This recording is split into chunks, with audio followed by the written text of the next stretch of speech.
8 साल तक देश की जनता को लूटने के बाद मोदी जी को याद आई है देश की जनता की। जी हाँ, हम बात कर रहे हैं मोदी सरकार द्वारा जो जीएसटी घटाई गई है। 8 साल तक खाने से लेकर पीने से लेकर पढ़ने से लिखाई तक मतलब हर चीज के लिए आम आदमी जीएसटी दे रहा था। मगर अचानक से साहब को जीएसटी घटाने की याद क्यों आई, ये बात समझ से परे है।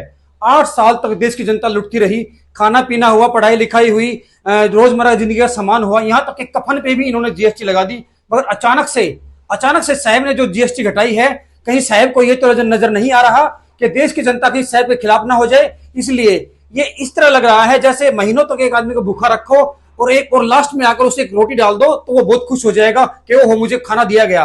मगर देश की जनता इतनी बेवकूफ नहीं है, वो हर बात को समझती है कि साहब इस तरह क्यों कर रहे हैं, क्योंकि मोदी सरकार ने हमेशा उद्योगपतियों को ही फायदा पहुंचाया है, ना कि आम जनता को।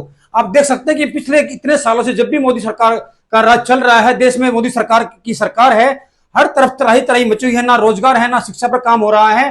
काम हो रहा है तो सिर्फ उद्योगपतियों के लिए।